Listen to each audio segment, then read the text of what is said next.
I was thinking Noi about donne siamo molto... we women.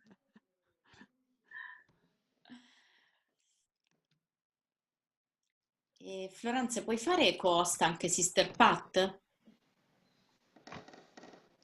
Ok, Patricia. Ok, possiamo cominciare, Sì. Yolanda. Sì. Oh. Beh, allora veramente nel nome del Signore cominciamo. In the name of the Lord. Benvenuti a tutti. Start, first Benvenuti of all, anche a welcome quelli che to all, stanno and also entrando adesso those who are now nella sala del joining nostro incontro. our meeting Benvenuti a call, tutti quelli although che si virtual connettono meeting call, and attraverso i also mezzi di welcome to all comunicazione che those in who questi are giorni stanno connected. proprio And vivendo una evangelizzazione I must terribile say that per these tutte communication media have le become a sessioni che source stiamo of realizzando. Benvenuti evangelization because we use specialmente them ai in all of membri del our Consiglio sessions. Welcome confidenziale to our delle, board members of the delle General conferenze Council of europee the dei superiori Union maggiori. of European Conferences of Veramente è un Superiors tempo Major. And differente it's a che ci ha truly toccato vivere. very difficult moment, or Il different rather. desiderio di Different starci moment vicini, we're living in, and we di feel that viverli, the si è manifestato the come desire una to be necessità. close to each other. È We vero felt that che as a need. nei nostri It is piani, nei also nostri true desideri della UISG, that questo dialogo, questo for this incontro con kind le of conferenze dialogue, nazionali delle this religiose, dei meeting with religiosi, the con le conferenze continentali, conferences, è stato the national presente nelle conferences, ultime together with the sessioni European conferences and the dell'Assemblea conferences e worldwide, have anche been del Consiglio esecutivo. in the General E Assembly, in the Executive Board. ancora di più forte si fa questo incontro nostro, proprio I dovuto think that this al meeting desiderio dell'incontro. E basically questo takes on desiderio è mosso an additional principalmente relevance dal because valore di it is costruire la comunione, di based on agire the insieme, desire di of pensare working insieme together, e di essere thinking segno di together, comunione and che jointly Dio ci acting regala as a come un dono dello sign Spirito. Scusami, of Yolanda, ti chiedo Lord. scusa, abbiamo un problema con l'inglese, dobbiamo aspettare che un attimo Florence riesca a risolvere un momento. Oh, Mi fermo, On mi ne fermo. t'entend pas en anglais. ah, Oui, ok, ok. Est-ce que tu veux que je sors et je rentre? Qu'est-ce que je fais là? Je descends. Je descends une minute pour voir si ça améliore. En fait, ici, tout va bien, mais si tu veux, je descends. Et Si tu me tu fais diras. comme ça, là maintenant on t'entend bien. Mais je suis toujours dans la même position. Je n'ai pas bougé. Tu m'entends maintenant? Oui, je t'entends maintenant. Ok. Mais je n'ai pas bougé par rapport à... Ok, on peut continuer. Je garde quand même le téléphone à côté comme ça.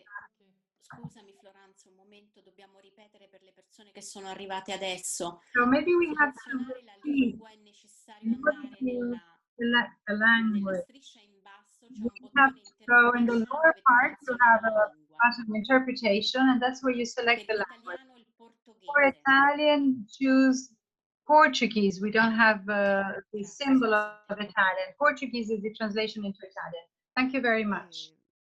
Però è importante risolvere questa traduzione in inglese. Did you choose a language to speak? Sei nell'italiano, Yolanda? Sì. Ok, perfetto. Okay. No, so it's Ilaria. It's when somebody is speaking, we cannot hear your translation. Ok. Bon. Qu'est-ce que je peux faire là? Bon, on va continuer, mais si ça marche pas, il faut que tu sortes et que tu re-rentres. On va essayer comme ça. On va commencer. Ok, Yolanda. Oh. Sì, sta funzionando bene. Proviamo. Sì.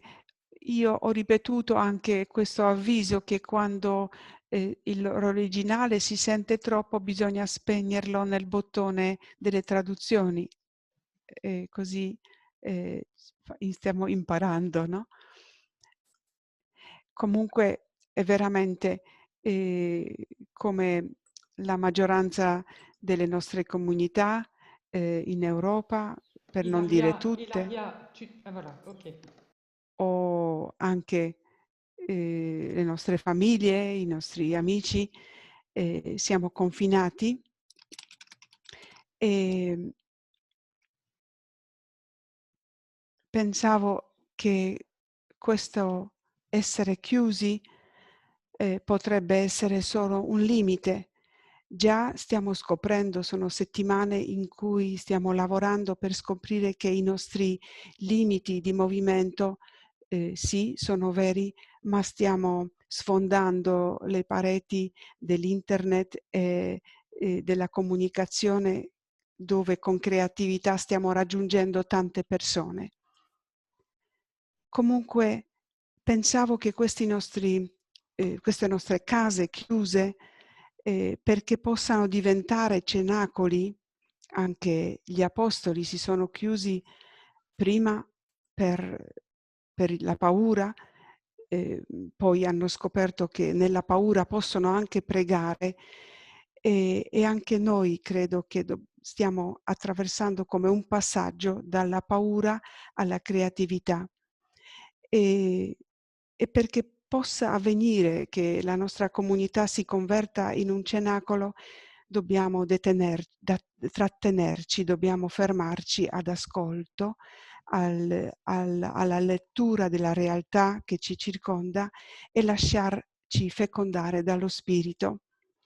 E allora questo incontro potrebbe essere come una, si dice in spagnolo brisa, no? Come un vento leggero che attraversa le nostre comunità in questo desiderio di ascolto, di riflettere insieme. Ci siamo incontrati con la conferenza, con una delle conferenze nordamericane e oggi ci incontriamo con gioia con la UCESM, che è la unione delle conferenze dei religiosi di tutta Europa. Allora chiedo a Franca, che è la vicepresidente della UISG, di presentare la UCESM e poi continueremo il nostro incontro, presenteremo un po' il programma come viene immaginato. Allora prendiamo tutto quello che possiamo in questo giorno e cerchiamo anche di continuare diffondendo l'incontro come una cultura.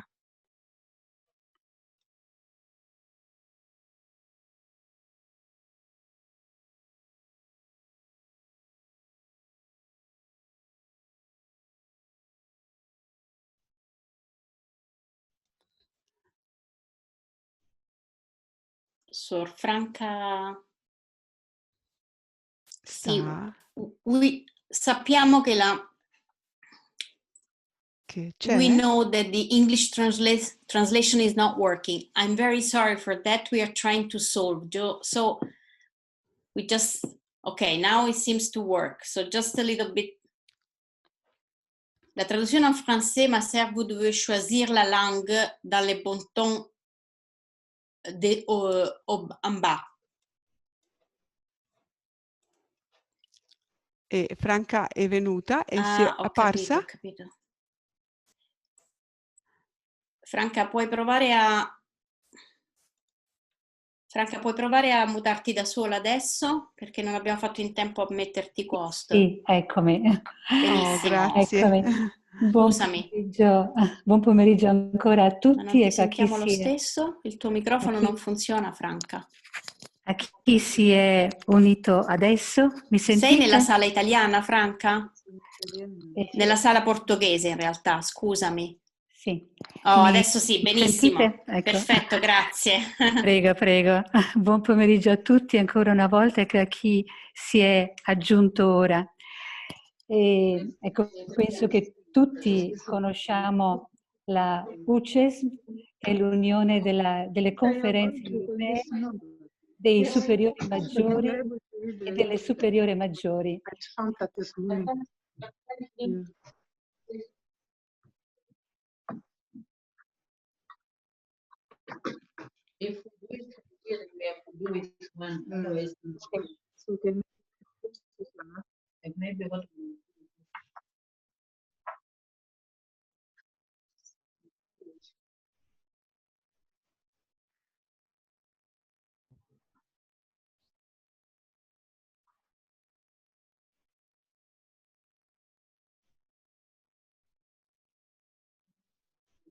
In trying to translate some of those over.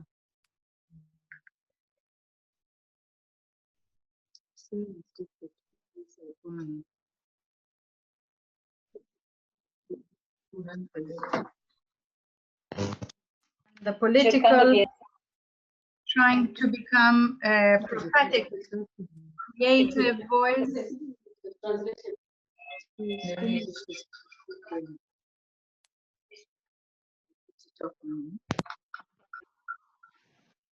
Go to say something in English.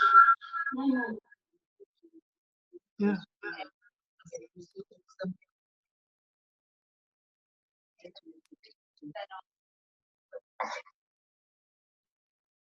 It's good, but it's Italian. In translation.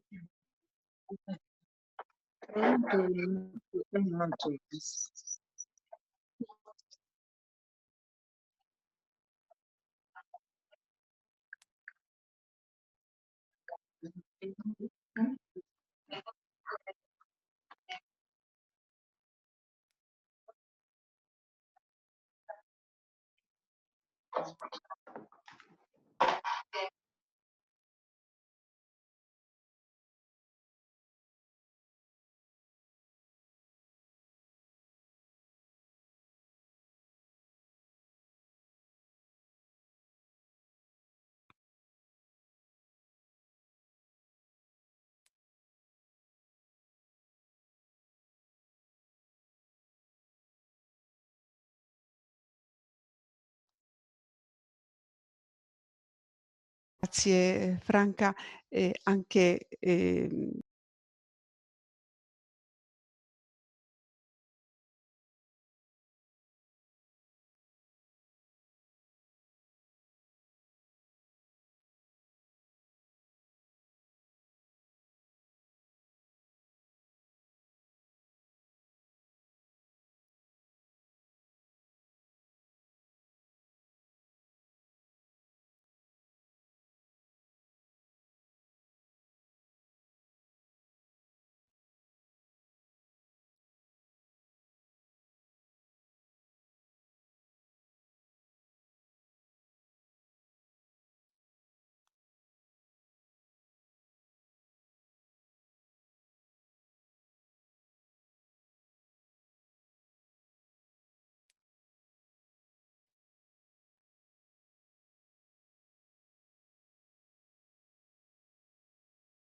Good afternoon to all of you, or good morning.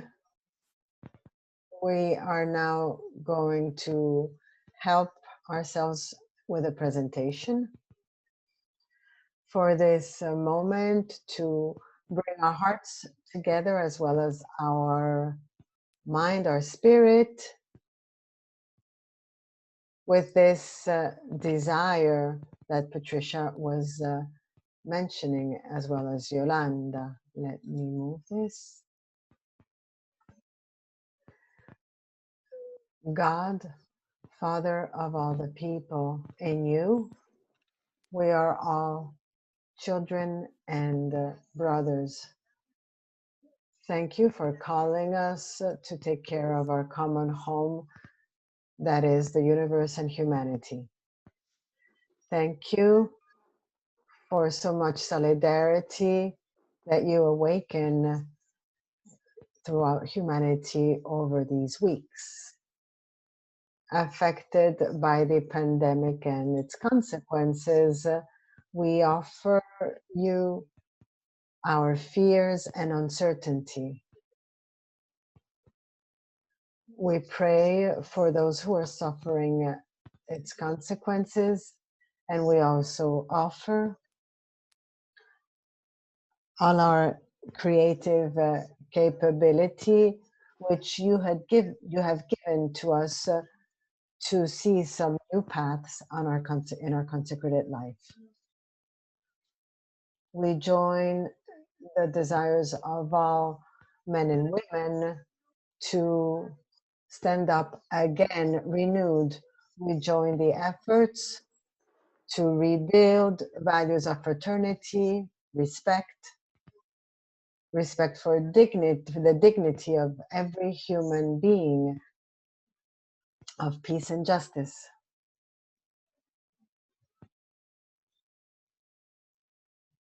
From our consecrated vocation, we commit to join in this path of restoration from our community home as well as the congregational one. We want to continue journeying on bridges that will lead us to those who most need consolation and support. May our resilience be based on the deepest values which you, Lord, have placed in the human heart, that is, a desire for goodness, beauty, harmony, truth, and justice. We ask this of you, along with the entire humanity gathered around you.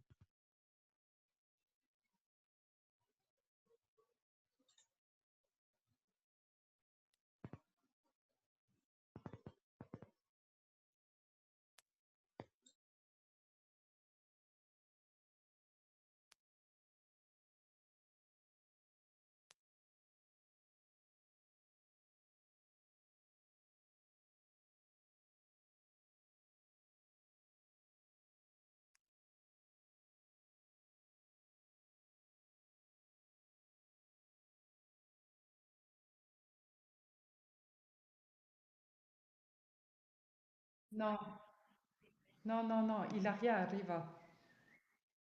Sì, non lo so.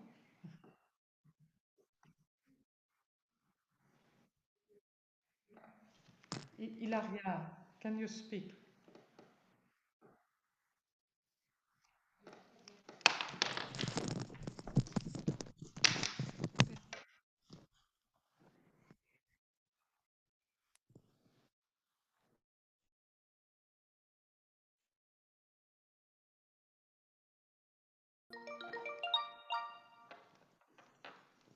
Ilaria?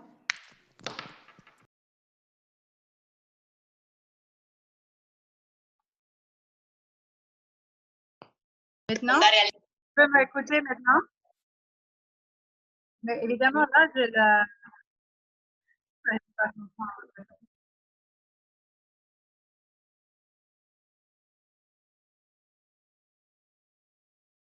Intentar.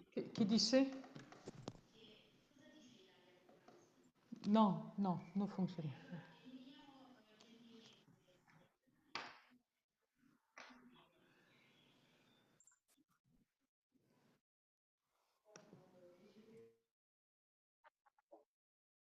We're sorry for those who speak Spanish, but you have to try to follow in Italian and listen in Italian.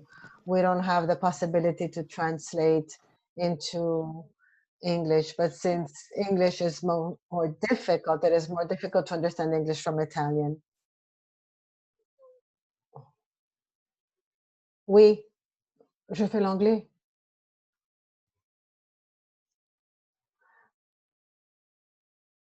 Okay, Pascal will be translating into French, and I'll be doing English, Italian if we don't resolve.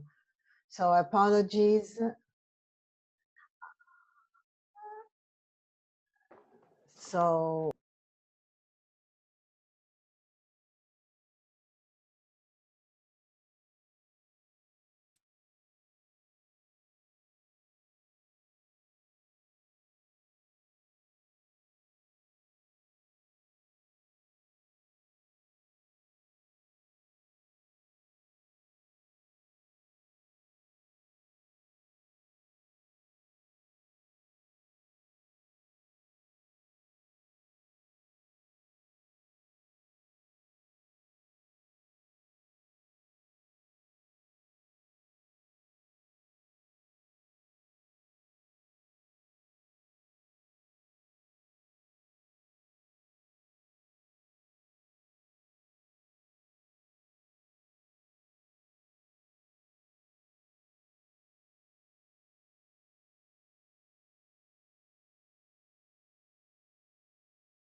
originale perché non si sente.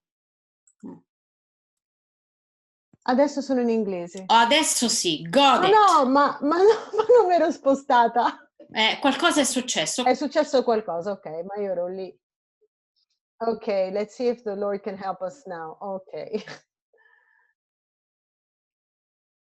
Okay, no doubt the Lord will help us.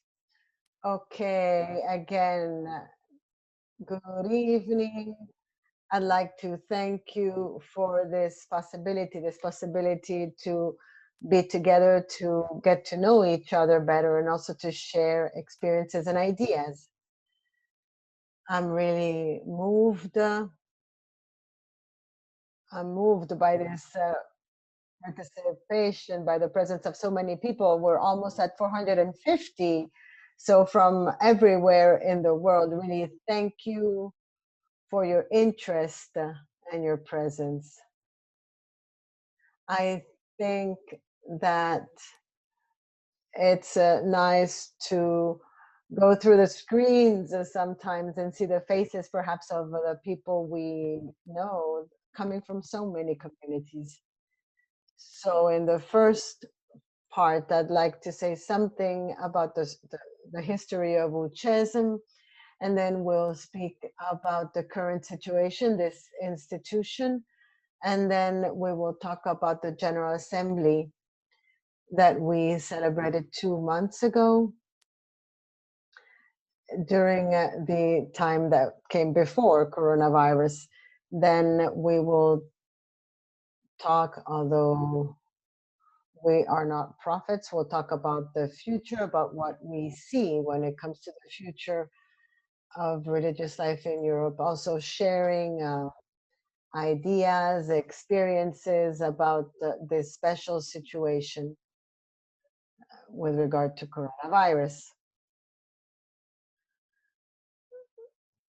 So before we'll begin with the history of UCESM, I wouldn't want to go through all the dates since the birth of the emergence of this institution, but I think that recalling the history especially means to know the why of this institution. If reviewing the story, the tale of the original intuition, so that we can better understand what UCESM is. The entire history of UCESM began with the General Secretaries of the National Conferences of Major Superiors in Western or Central Europe, France, Germany, Benelux, Switzerland, and Austria. During the years of the Second Vatican Council, there in Rome, they had their first meeting. And then this small group of general secretaries organized annual and informal meetings. Informal in the sense that there were no pre-established topics for these meetings, and they were not even there were no written minutes of these meetings. The essence of these meetings was based on exchanging opinions and experiences about the situation of religious congregations in every single country after the council, and the development of the renewal and adjustment of religious life in the church and society, the different transformations with joys and tensions that are usually experienced during the process. So we have started from the bottom, from the ground level of consecrated life, and I think that this is very important. And now over the years, we grew. The number of members of member conferences increased, also through changes in society and church. And in 1981, in Rome, there was yet another informal General Assembly. Then 2 years later, they could organize the first the regular General Assembly. So that is how UCESM emerged in 1983. 37 years ago, we have an almost 40-year history.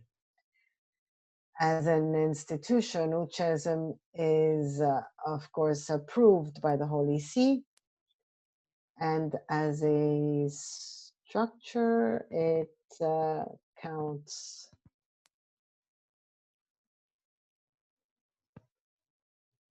It includes the executive committee. You see the people, you can see it well.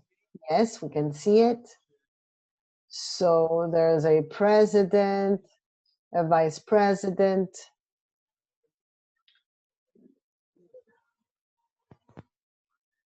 When the president is a sister, the vice president is a religious man, and vice versa. When the president is a man, the vice president is a sister. Then there are two counselors. Now it's Father Nikolai Dubinin from Russia and Sister Hedvig from Hungary. So there are two Hungarians in this group on the executive committee. And then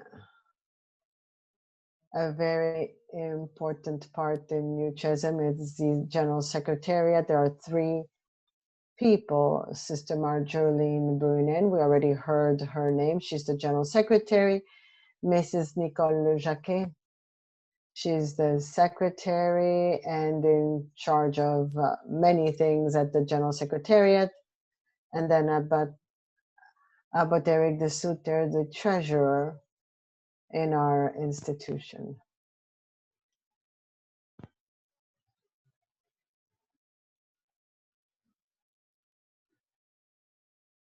I mentioned the origin of UCESM to better understand it. I think that once again today we must go back to the origins of UCESM. When we had our last General Assembly, at the beginning I addressed the participants and I shared a reflection on UCESM. And I said that UCESM is like the place where we can walk together, where we can together face the challenges that are coming toward us. I am increasingly convinced that the service of UCESM is at the level of the being and not as much as the doing. What do we mean by this expression? I think that UCESM can function especially as a place for an encounter for the European national conferences. The existence of UCESM is in itself an invitation sent to national conferences for collaboration. There is no other institution that gathers the religious throughout Europe through their national representation. There's no other institution that invites national conferences to work together other than UCESM. In this sense, the same existence of UCESM is a sign of an invitation to cooperation. In this sense, I think that we are truly continuing with that original intuition that let's call them the founders, the founding fathers of UCESM had, because our institution stemmed from a desire to share experiences, ideas, to build together consecrated life in Europe. We are continuing this to this date.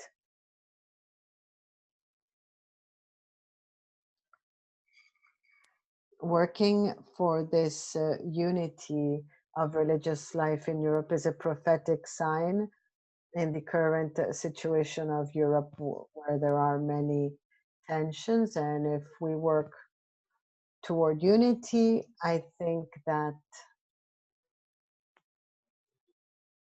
building also is part, this is also part of building God's kingdom. So now I give the floor to Sister Danielle, who will be speaking French, and then Sister Marjolaine, and they will speak of the current situation of UCESM.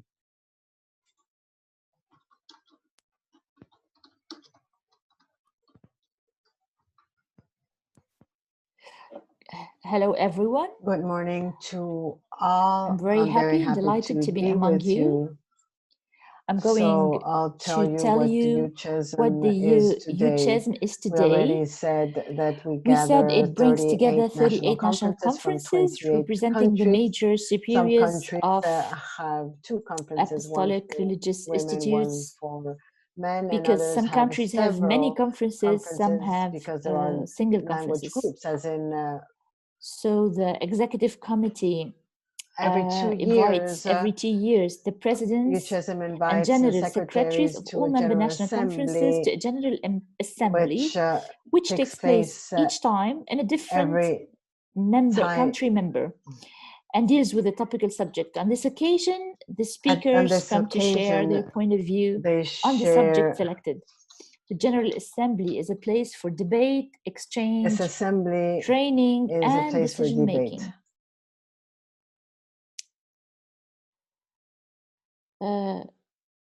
So all the topics, therefore, revolve around the challenges posed to religious men and women, but also around the challenges posed to Europe.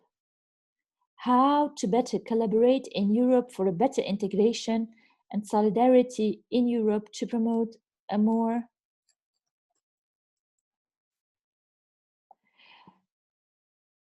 Europe which is more welcoming.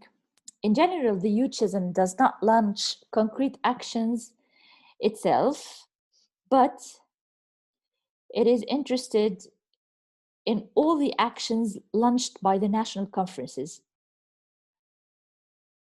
It is about learning from each other. The purpose of the General Assemblies, besides common reflection, is also to foster relationships, mutual knowledge, communion, solidarity, reflection, and action among the national conferences. We're also trying to forge links with the Union of Superior General. Sister Marjolaine, our Secretary General, will also tell you about the contacts we have at the European level. What is most motivating is the exchanges and contacts between the different conferences at the time of the General Assemblies. In these exchanges, we have a lot to share because the experiences in the different countries are not the same. However, we do encounter the same questions everywhere. Questions regarding youngsters, questions regarding social problems that need to be tackled, questions of young congregations that need to be integrated, or the question of aging congregations that need to be accompanied at the end of their mission. The UCESM is present throughout Europe, far beyond the European Union. It allows us to meet religious leaders from Portugal to Moscow. It is true that in the countries of Western Europe, religious life is a bit in decline. Our members are often old. We are in the period where the great works founded and long directed by religious men and women disappear, or they're put back into the hands of lay people. In our Western countries, one of the accents of the reflections of the congregation is precisely the transmission of the charism to the laity, to lay people, to lay associates who wish to share the spirit and spirituality of the congregations, or to collaborators in educational work, spiritual centers, hospitals, and homes for the elderly. The bulk of the troops in Western countries are beyond retirement age, but religious are still very much involved at the pastoral and social level, even though they're increasingly leaving the large institutions.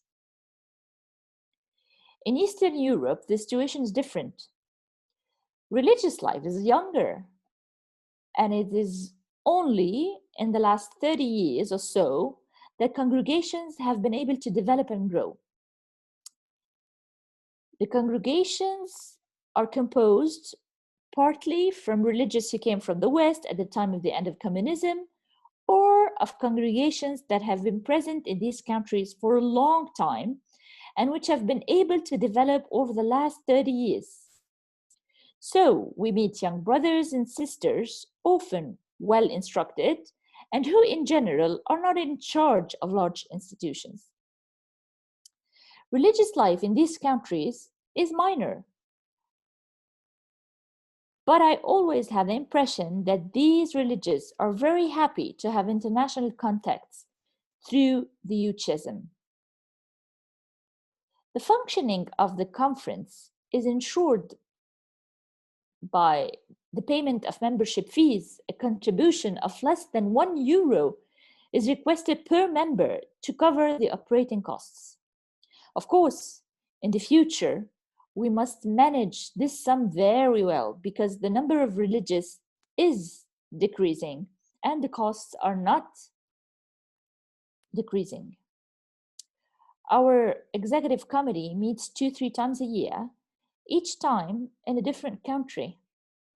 It tries to capture the issues of the moment and to prepare a theme of interest to all for the General Assembly. And now I give you the microphone. The word is yours.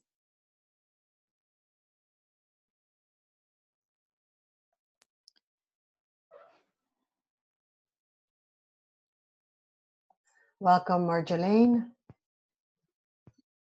Yes, thank you for this invitation, for the possibility to participate with so many people, 454. It is incredible. I wanted to speak of my work since the beginning as a General Secretary 4 years ago. I placed a strong emphasis on the objectives of UCESM to establish and maintain contacts with national conferences and other institutions. To this end, I participated to all the national general assemblies that I was invited to and that I share a language with, or wherever there was translation organized for me, as it happened in Russia. I participated to many conferences and conventions in many countries, and also several movements and European groups. For about 40 years, the core of my work, wherever I lived in many places, was fighting human trafficking. Whenever I'm invited, also in different countries, in different contexts, I always take advantage of the opportunity to do some advertising for UCESM. Unfortunately, we discover that it is usually not very well known, but perhaps after today this will change.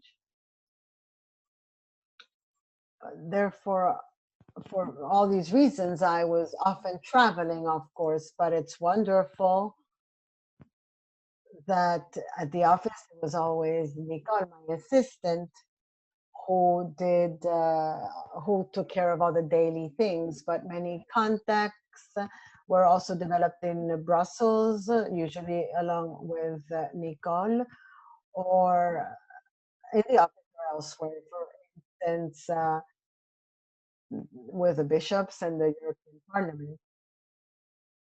Ultimately, I also had written contacts, for instance, with different conferences in the other continents.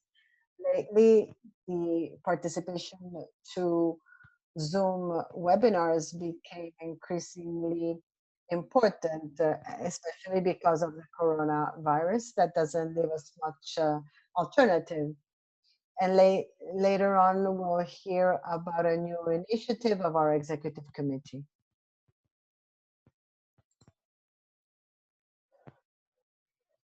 Thank you. I now take the microphone again. I will speak of our last General Assembly, which we held in Germany. We were welcomed very warmly by DEOCA, the Conference of the Religious in Germany.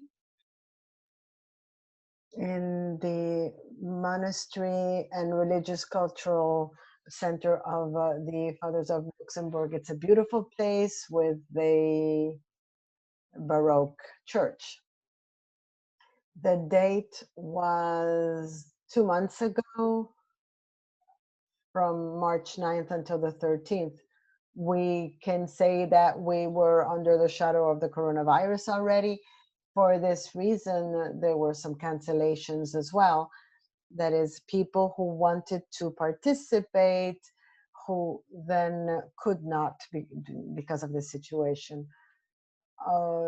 During the assembly, during our meeting, we followed the news, sometimes with some fear, because during that week, the situation had changed significantly. So there were questions emerging about the possibility to return home, whether the borders would be closed.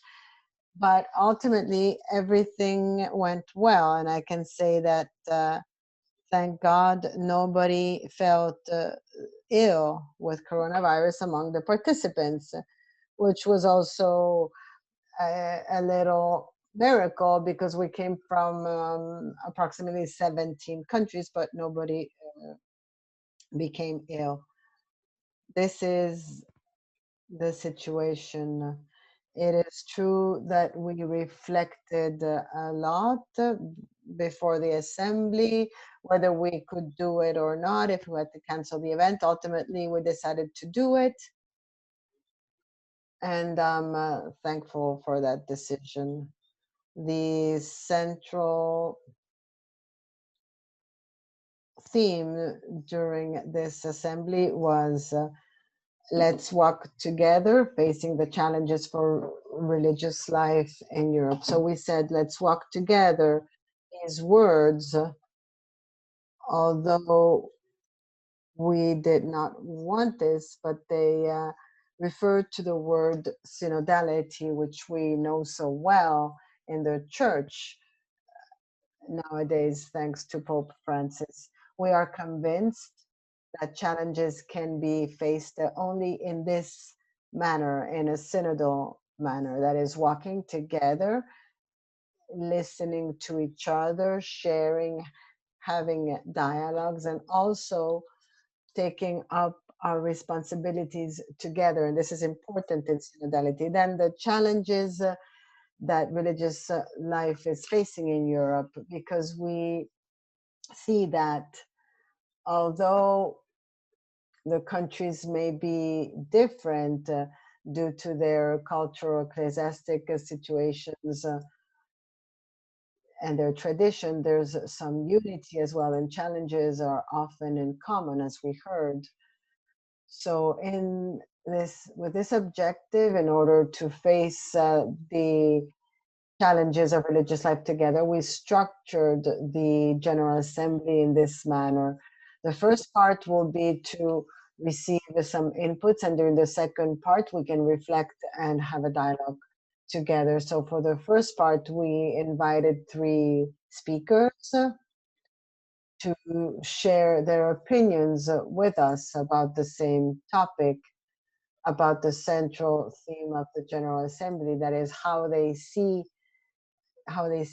challenges for religious life in Europe. And during the second part, we chose the method of open space. Perhaps you know it. It's a method that should help us in our discussion. The speakers, there were 3. Firstly, the Cardinal João Bras Neves. I think we all know him. Perhaps many of us know him in person. He could not attend because of coronavirus, but he participated online using the same Zoom method.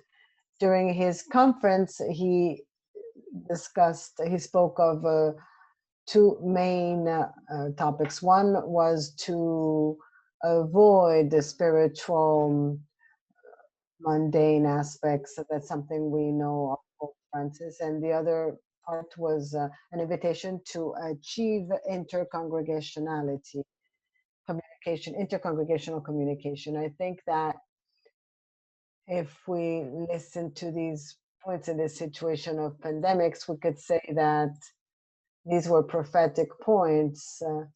They help us face this situation. I don't want to get into details. I just want to mention a few things. Then the other guest was the Auxiliary Bishop of Milan, Monsignor Paolo Martinelli. Of course, from Milan, it was impossible to travel from Milan at the time. He could not participate, but then he fell ill, not with coronavirus, but something else. So he could not participate in presence or virtually, but he gave us his text, his conference, which was in a theological tone. There are just a few things I want to mention. One thing was that the religious have to be the prophets of the human, of what is human. And then he spoke of the ecclesiality of consecrated life, how consecrated life is an irreplaceable part of the church.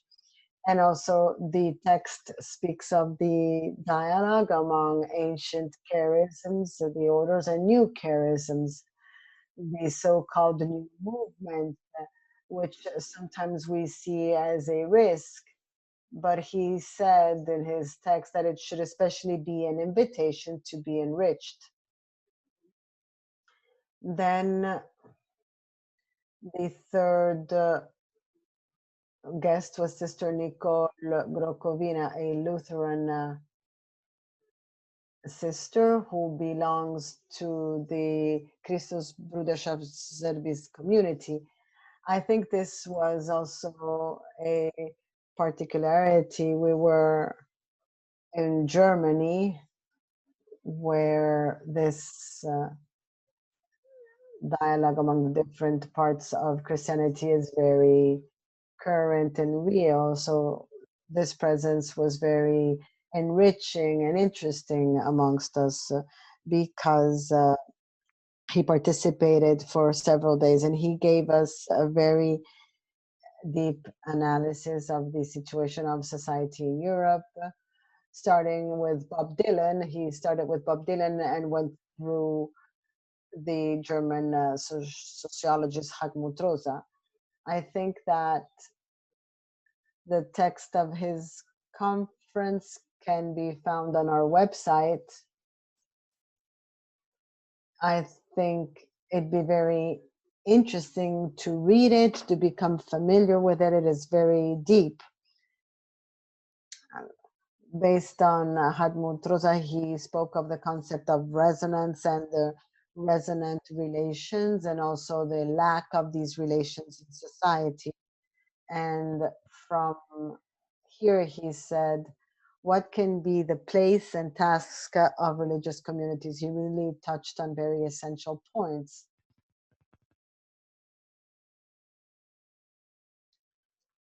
What is the role of religious communities who have the experience of this resonance on the part of God, even when this is not entirely felt? He also spoke of reality when religious communities are coming to an end, are finishing either their ministry or life. So they are in a process leading to death. How can we face this situation with hope and Paschal spirituality? This topic was really very moving, very touching. So just to point out a few things, from these texts, these conferences. Then we worked with this open space method, which means that these are not pre-established themes before the meeting. However, everything that is discussed comes from the participants, so we can speak of what we truly are interested in. We worked in plenary together, looking for the themes, and also in small groups. So this led to a list of some topics that were important for participants, and I will discuss them a little later. Now I pass the microphone to Sister Catarina.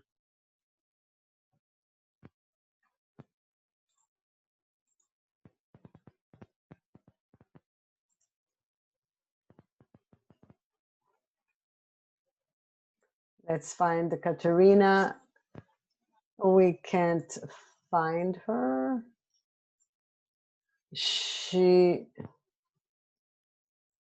Katerina, you there? Okay, we found her. Welcome, Katerina. Good evening. Very briefly, I'd like to share my experience. I am not part of the executive committee of UCESM, but I am the representative of the country that was hosting the General Assembly this year. It was a great source of joy for me to be able to participate to the preparatory work, to see this international world, the diversity among the leaders, the very fraternal atmosphere there was, and many topics and challenges in common, and the capability to look for a good way or a best way to face all this together. Especially this open space method seemed very useful, because we are all experts and each can give something to the other. I experienced this from my German world, that is, with my questions, with what we in our national conference are experiencing. And this is, and at this time, the theme of sexual abuse is very strong, is very powerful. There's also spiritual abuse that is very strong right now, because with this theme of sexual abuse, there was a sensitivity that emerged with regard to the abuse of consciousness, and this is something that touches a lot on the theology of the vows and evangelical councils. We are very much involved with the ecclesiastic theme, with religious life, and the questions about the reform of the church. That is a very hot topic right now back in my country, and also the few members, reduction in numbers, and the question, how can we live with these communities with very many sisters, but also friars who are elderly. This assembly, this General Assembly, it was my first one. And I experienced exactly what Joel and Daniel are saying. We met, we came to know each other, so now it is much easier to send an email, make a phone call, do a Zoom conference with the others, because we know each other. We were truly together as brothers and sisters. There was great solidarity. We reflected together. And I also saw that someone said, but let's us do something in our region as well. Or someone may ask someone else to give a conference, to hold a workshop. So we came closer to each other. I would say that we are facing more or less the same challenges, sometimes at a different stage, sometimes more strongly in a country more than another. We don't have the same ideas about how to resolve the issues, but we do not live in completely different worlds, so we can help each other. Thank you, Sister Katerina. I come back, it's back to me to present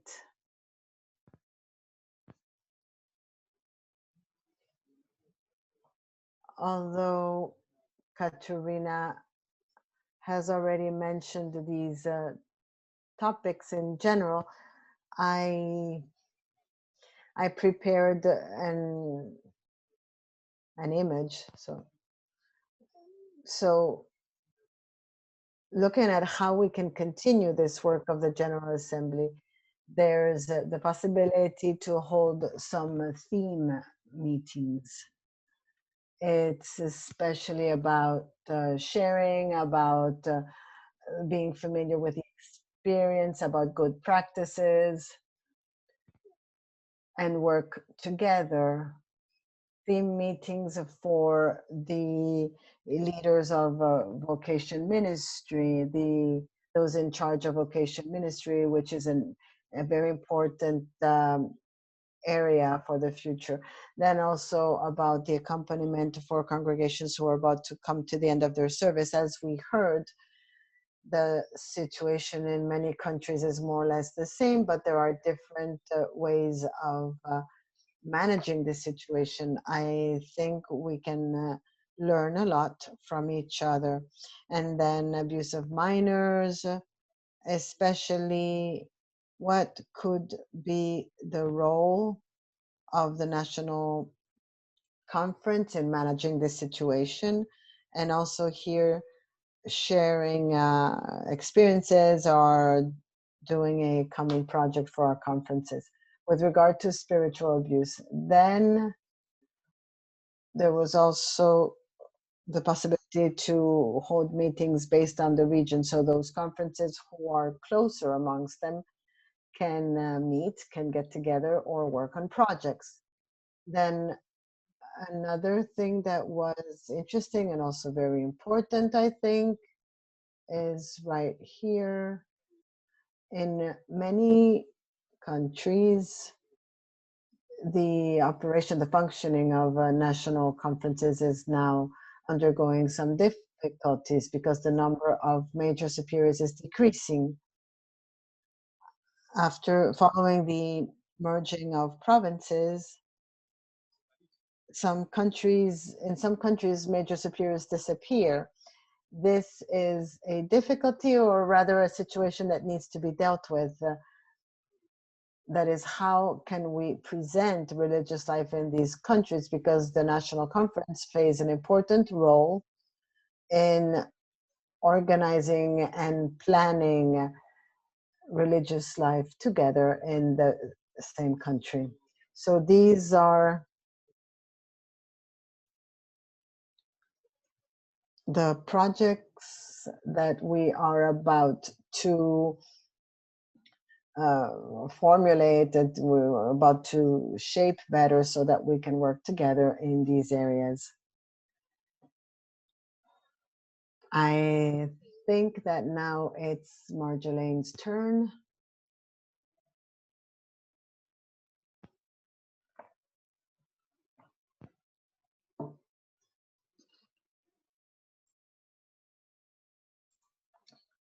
A new thing that also, which was caused by the coronavirus crisis, is a project of the executive committee of our committee.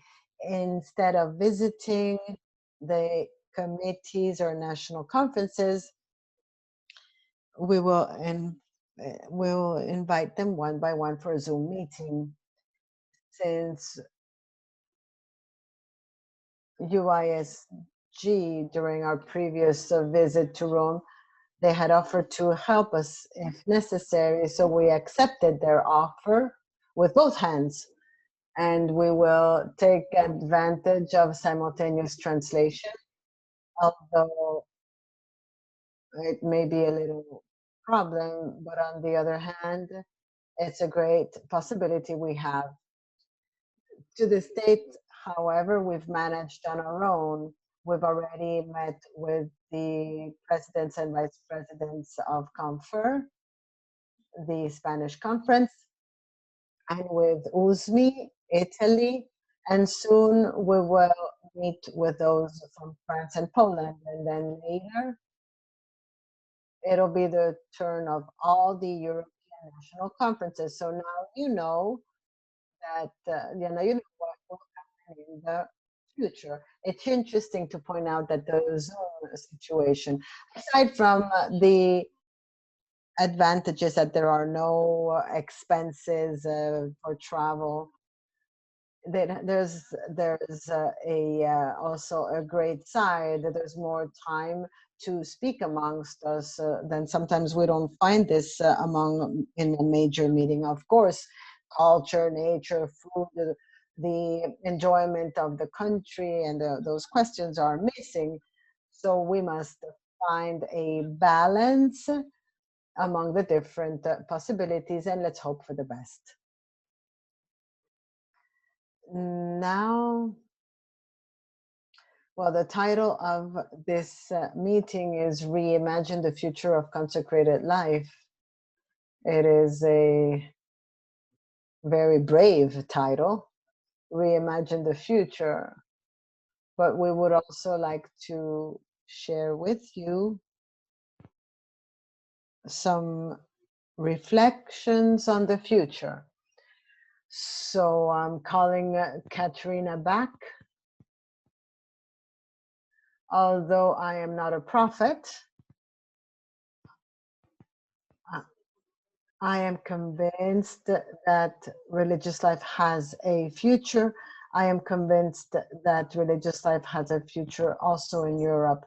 At the same time, I am certain that this future will take a very different shape from the one we had in the past and that we still see in some countries.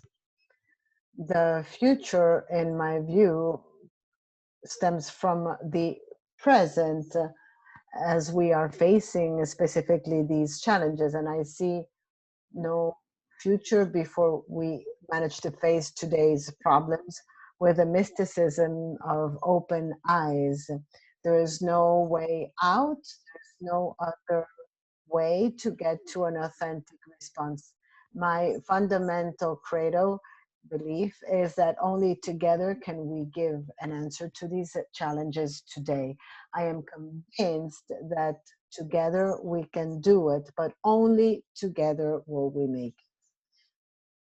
We need a together with different orders and congregations. I think that the time for competition among orders is finished, is over, or rather it has to come to an end. We need it together as men and women in religious life. And those who do not appreciate the female contribution in the church will end up in the Middle Ages. We need a together as Catholics, Protestants, Orthodoxes, and also among religions. And I think that monastic life is found in all religions and denominations.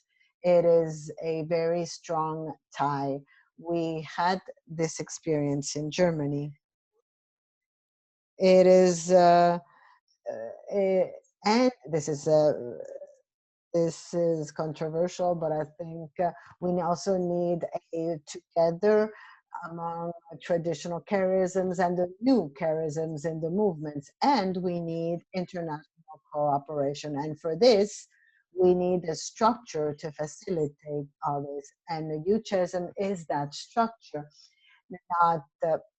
It is not exaggerated. Sometimes it's even weak, be that financially or otherwise, but it is useful, it is valid, it is convincing. And allow me one last aspect. If it is true, and I'm convinced it is, that we in our community religious life have a vocation that is not just for ourselves, but especially for the church and our society.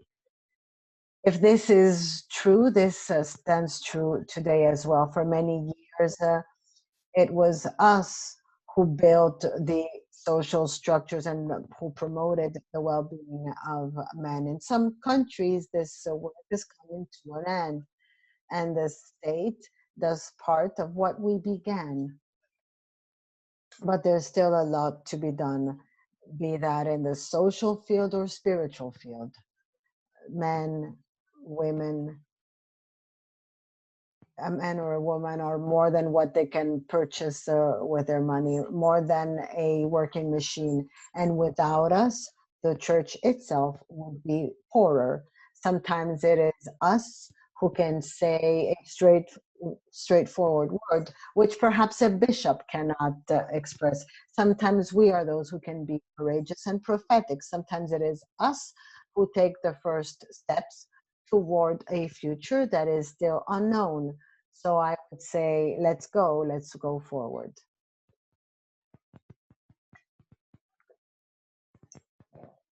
Thank you, Katrine. Thank you. I'm also looking at the clock. We have time until 5, right? So I think we should move into the situation of the coronavirus, and then we'll have some time for questions. Is it okay? So Sister Danielle, I ask you to please share your reflections with us.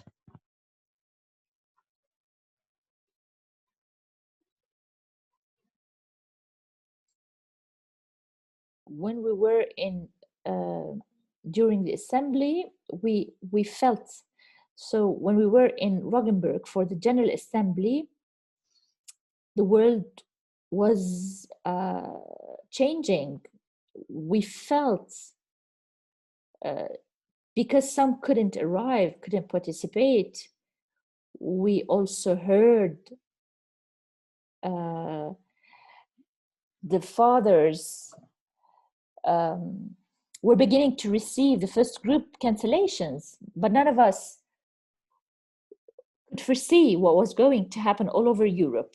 Like our fellow citizens, many congregations have lost many elderly religious, especially in Italy, in Spain, France. All the communities, some of the communities were entirely infected by the virus. We suffered, and we're going to suffer in the future, especially in our projects as spiritual centers and places of pilgrimage. There's no way to plan how to deal with this in the future, and the expenses as well continue. So the financial and economic future of some of the missions is in danger, but we're also touched by the immense distress of the people who are close to us, whom we are in contact with. First of all, the poor, those who live on the streets, those who live in refugee hostels, and then the elderly, the sick, the handicapped. All those relatives whom we could no longer visit. Either, we cannot help all the young and people in our schools, those who suddenly see their dreams for the future called in questions.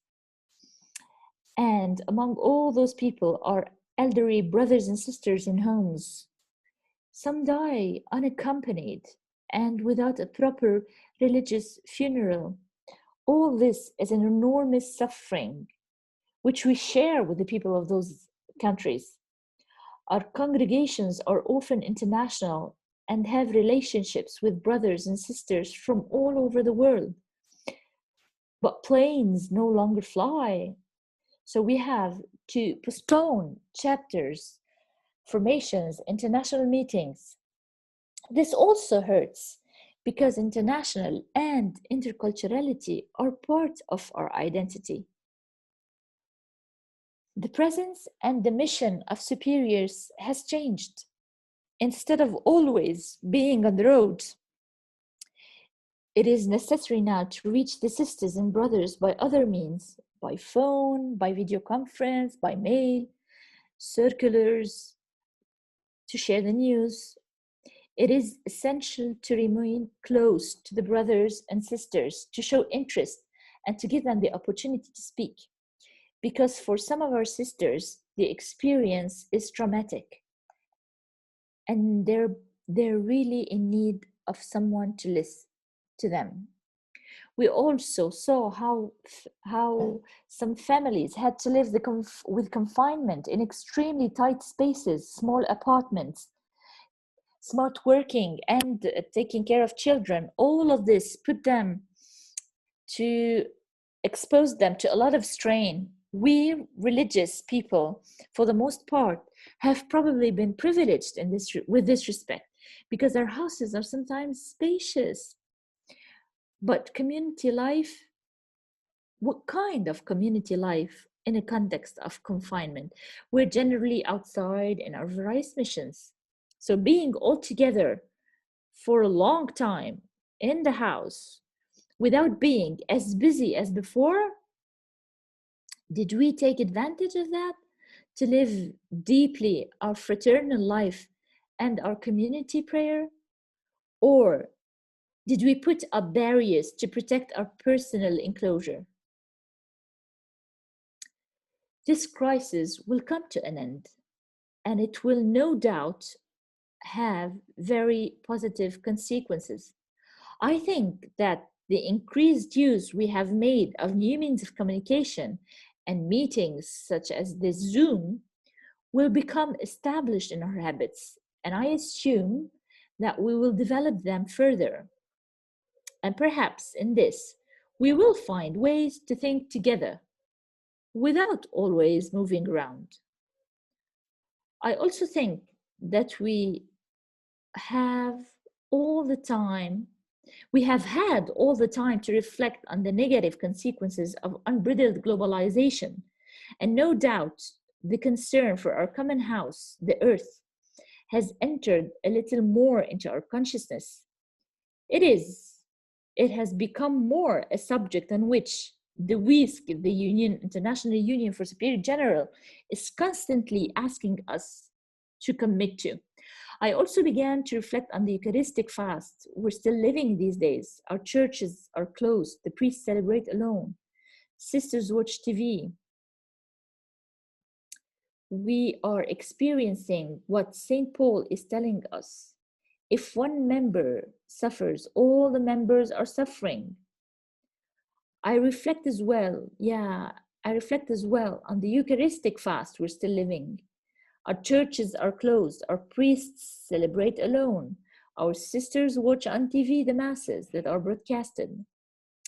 Of course, we all have the desire to receive the body of Christ again and to celebrate with other Christians. But I do ask some questions. Will these celebrations orchestrated by the priest alone won't further accentuate clericalism?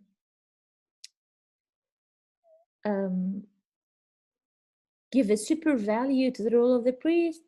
And these churches empty of faithful, are they not in our Western countries warning signs of what is going to happen anyway in our churches in the years to come?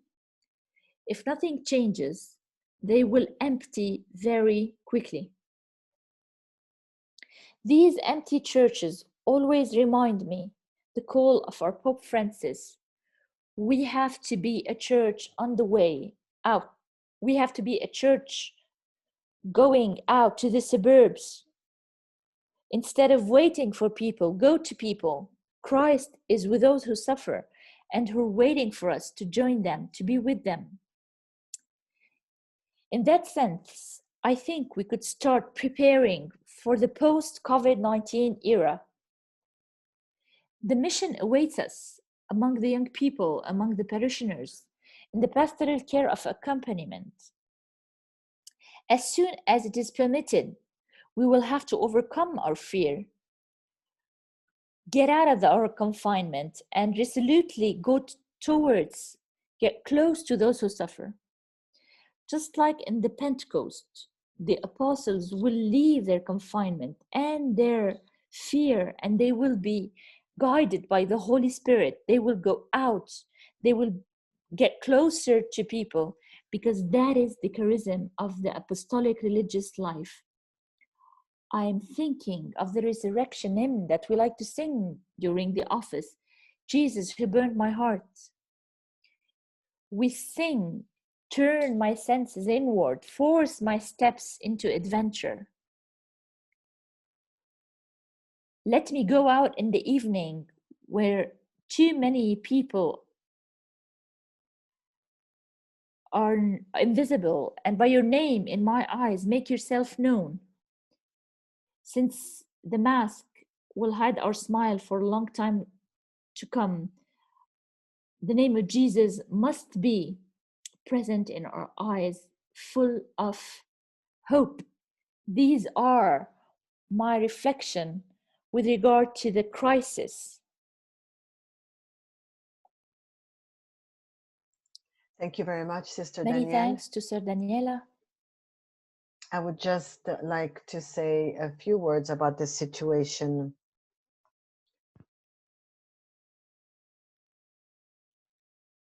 Speaking with the leadership of Comfort and USMI,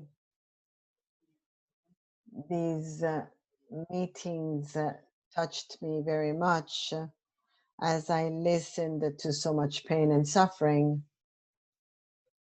from these countries and also other countries. And I think that this experience of pain and suffering is a treasure for this time in consecrated life. I think that we have developed great solidarity for the entire humanity. And I think we need to further create spaces to listen to these communities so they may share their suffering, their loneliness. And I feel this lack of not being able to be close to those who are suffering. I think there's a treasure here that we must really evaluate along with the suffering we feel. And then another point, I think we are living this sense of globality in a way that we never experienced before. If I think that people, men in Europe, Asia, America, all over the world, they're having the same experience. I'm in a quarantine, another man in Indonesia or in Argentina or wherever is also in quarantine. What does it mean to teach online? This is my experience and somebody else's experience in another part of the world. It is something that is striking. The fact that now everyone is having the same experience all over the world. This is something that never happened in the world before. I really think that this means that we are all brothers. Everybody, we're all brothers. We're living the same experience. It is something that is fascinating, but also scary. I think that this also has something to say to consecrated life. What does it mean to be globalized? Another thing, as I spoke to the people from different national conferences, I'm under the impression that we're all feeling that something is about to emerge, something new is about to emerge. We don't know exactly what this new thing will be, this new form of consecrated life, but we're convinced that it will never be as it used to be. we are in a birthing, emerging state.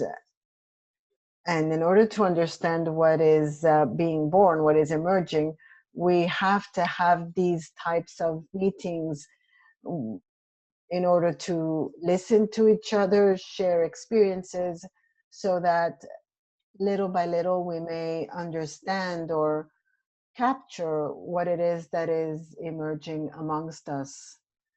Thank you. Thank you, Zolt. One of the words that was repeated throughout these presentations frequently was the word together. I think that these days, this is precisely what we experienced: isolation, solitude, loneliness.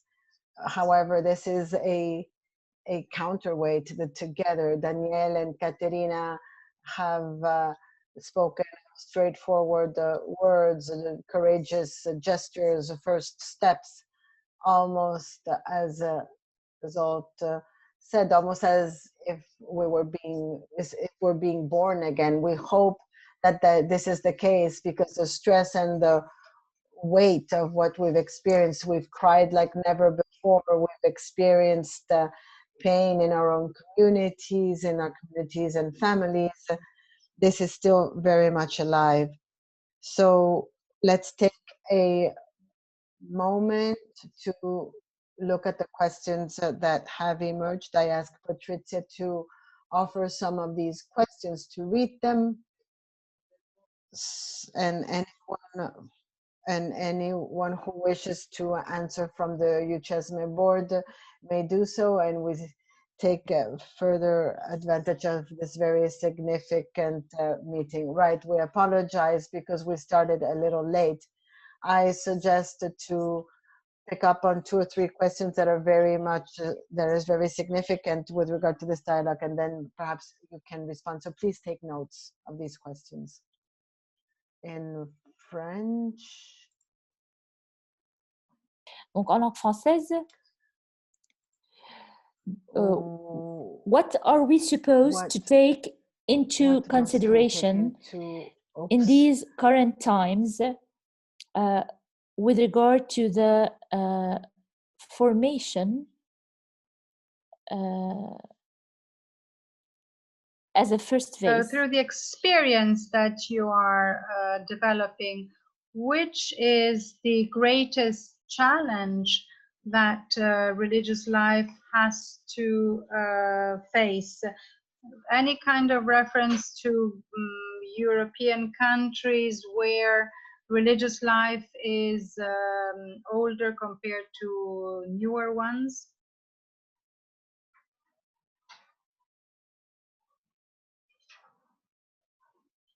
Another question in Spanish. I would like to ask if it is possible for the Union to raise awareness of European religious life as a collectivity. What can we do to jointly face these challenges as religious men and women and as citizens?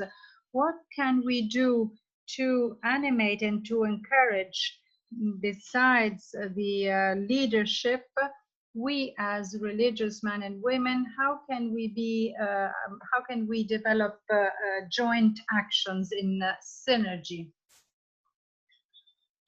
There are a lot of there are many other questions. There are many comments that are expressed as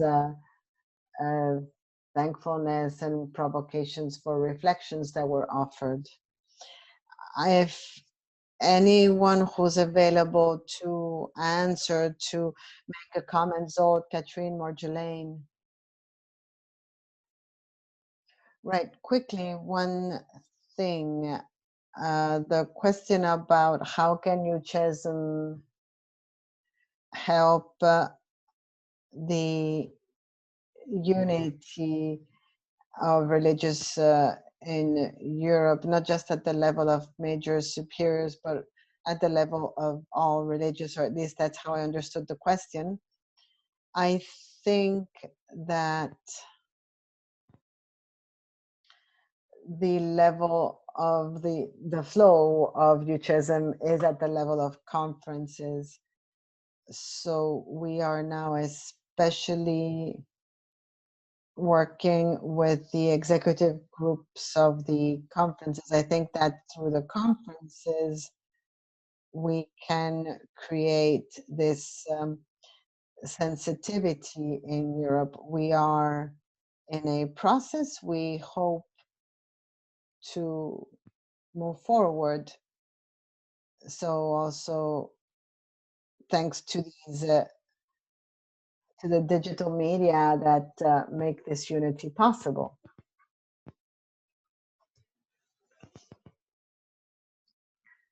Thank you. I don't know whether Danielle wants to add something.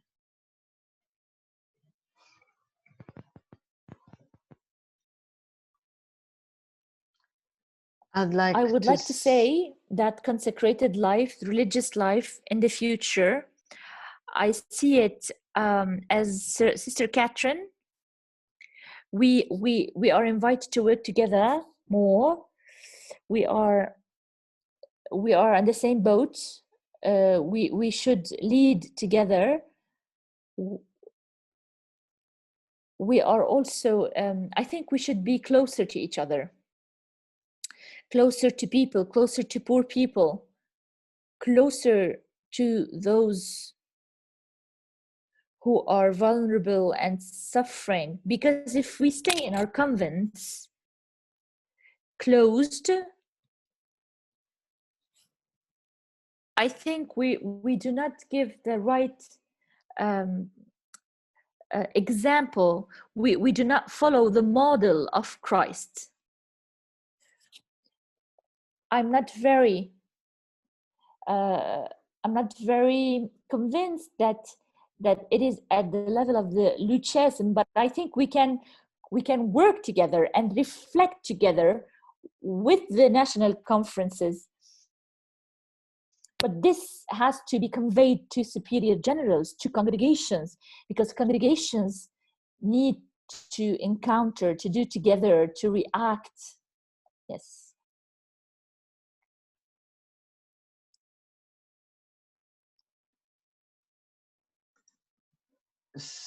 Certainly there's this need to reflect, to put the voices together, to have conversations, not just as you have suggested, not just amongst us religious, but also with other vocations, groups, religions, because this pandemic brings us together globally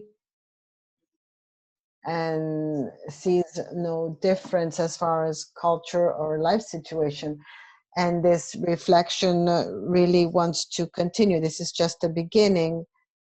We have many people who, based on discernment and after listening attentively to what happens, are capable of having intuitions and offering proposals that we can take into account in our leadership positions in our congregations. Are there other questions, Patrizia? There are very many questions and comments. I don't know if we have time to answer. Let's take 2 or 3 more questions, and then let's see how we do. The first one, they're asking if they can answer the question about initial formation, the challenges for initial formation. Then there was a question about the work with other religions in Europe. And some ask whether we can have other meetings to continue this discussion. We have to learn the open space to continue this exchange, because we don't have a script. We really have to write a new itinerary a little bit, because we cannot see too far beyond. Could you comment on these questions? The last question in French, what are the signs of the new consecrated life? How do you see it? How do you see the consecrated life in the future, in the near future?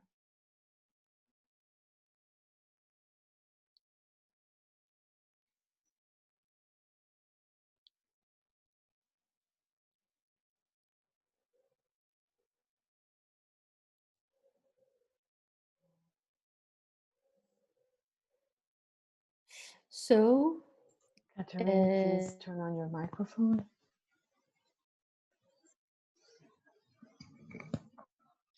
I think that one part of the future religious life can still maintain this deep spirituality, and this is also an answer to the question about formation. And then there's an absolute need to be close to the people and the communication. These three things, these three dimensions can be initially learned in formation. I think that we can only continue like this. That is, if the young religious and even the older ones with gray hair, only if all together we learn these things, we walk in this direction. With regard to interreligious meetings, there's a group that meets every 2 years in Europe from different denominations, at least Christian denominations, who meet at an ecumenical level. There's a little answer to the question, but these are like the horizons that we can tend to, and perhaps monitor all those things, be that the European Conference or the National Conference, or what they offer, because they are in touch with reality. And when we look too far beyond reality, we may lose touch with them. So we need a constant dialogue with those who are close by, as Daniel gave us some concrete examples, and also a global view that goes beyond Europe, which also reaches beyond our institutions. Thank you. I thank you very much. It was a meeting that also brought out all the vitality that there is amongst us. In the midst of this pandemic, there are very many signs of life. Perhaps this is filled with questions and provocations, but thank you for tickling us, for inviting us to think. And we can all do this because all of us are somehow called to respond to this situation. So thank you to Zolf, thank you Daniel, thank you Catherine, thank you Marjolaine, and greetings to your entire team who works with you, and we hope that these meetings can be possible in the near future.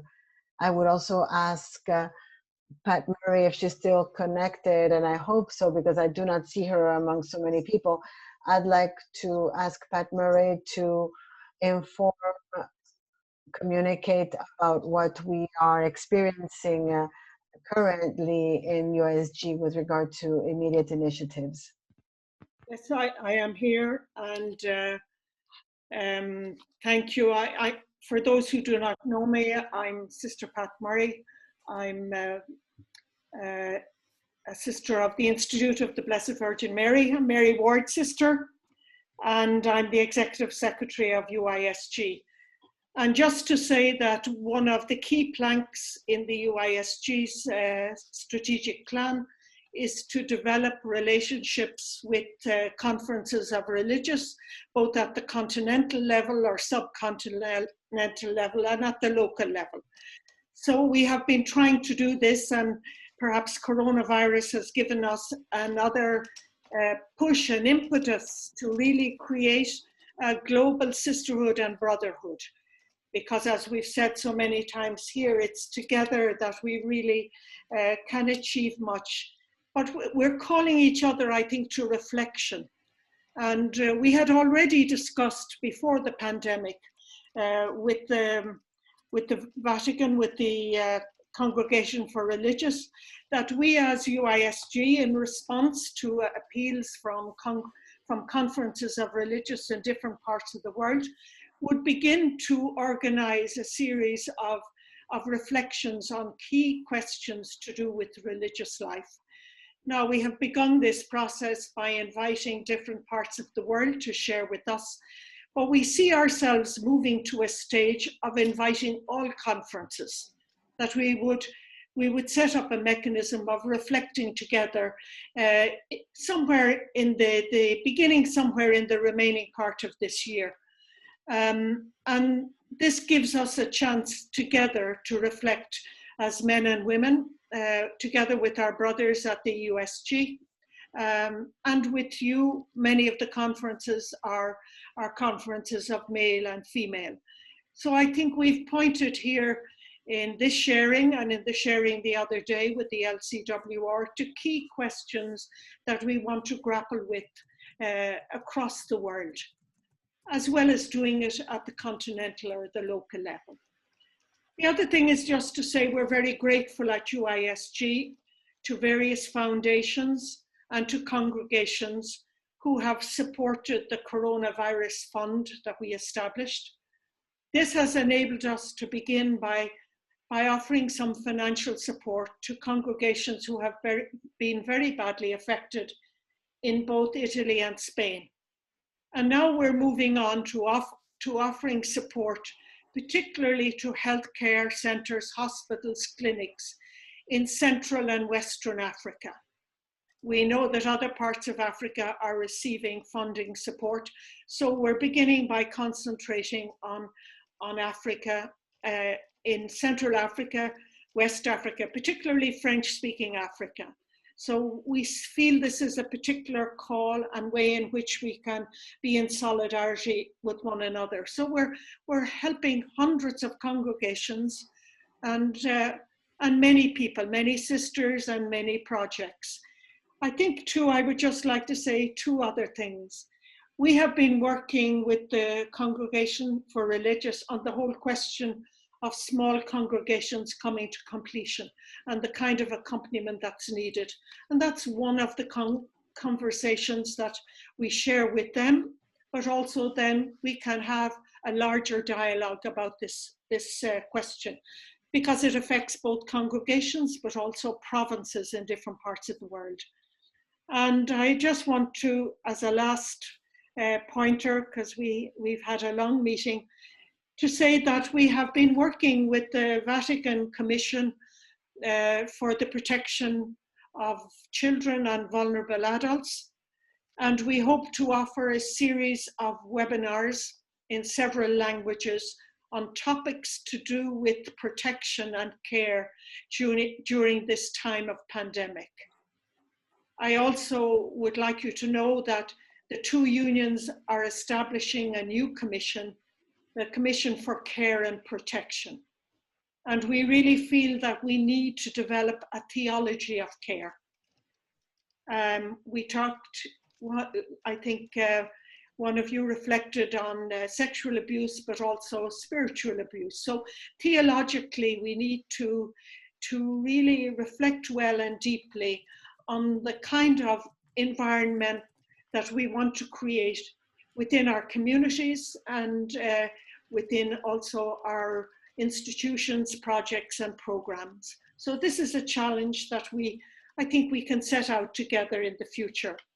Just that you would know, more recently, and we'll be launching it publicly, the UISG has established a new project called Catholic Care for Children, international desk is at UISG. And this is a project to specifically look at orphanages and to join in the worldwide movement of really seeing that the best place for a child to be is in a family or extended family. Where that's not possible, then institutional care should only be there for the time or the limit of time that it's required. So this, with the various other projects, you know, at UISG, anti-trafficking, migrants, the whole challenge in terms of care of the earth. These are ways, I think, as religious at the grassroots level, at national level, at regional level, and at international level, that we can reflect together, collaborate together, and act together. So my thanks and my blessings to each one of you. Thank you, Pat. We will go to an end.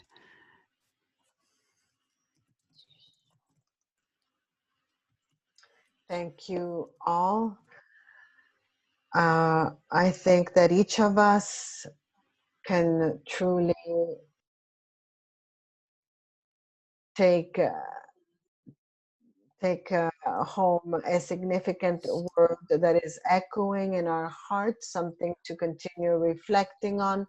I think we need more time, we need listening, but we also need to know, to be familiar with best practices. We have to know what is happening, and I think that today we came to know a lot more about what is happening in the context of UCESM and what is being offered to religious life in Europe.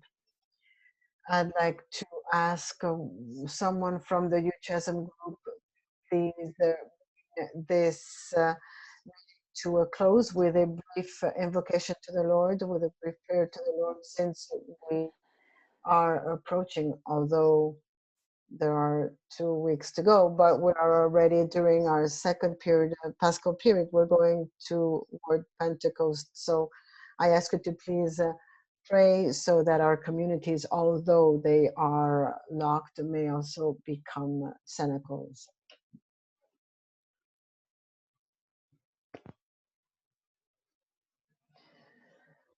I'll try.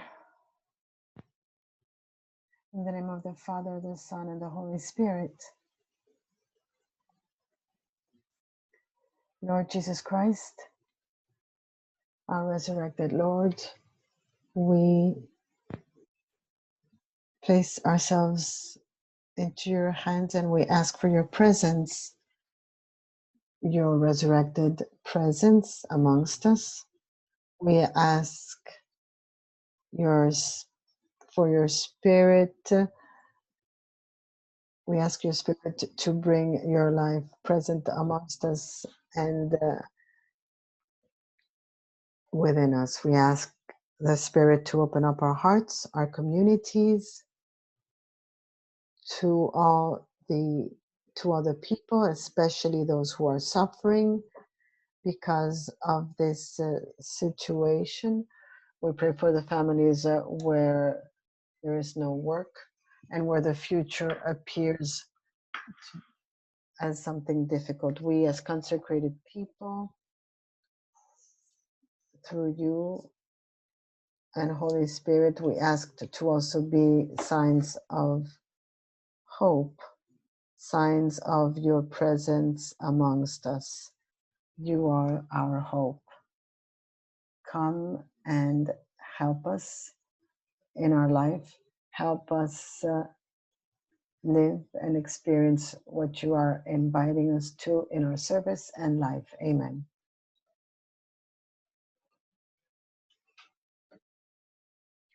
I don't know if Father Nicolai is here from Moscow to Portugal. We've embraced the entire area of Europe. Nicolai?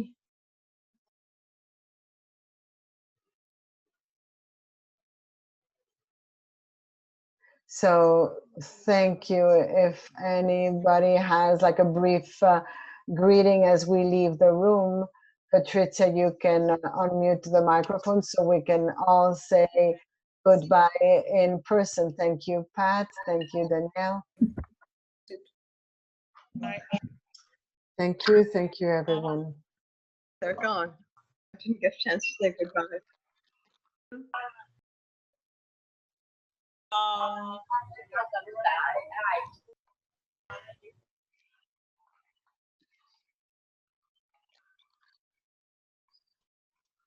Ciao, ciao.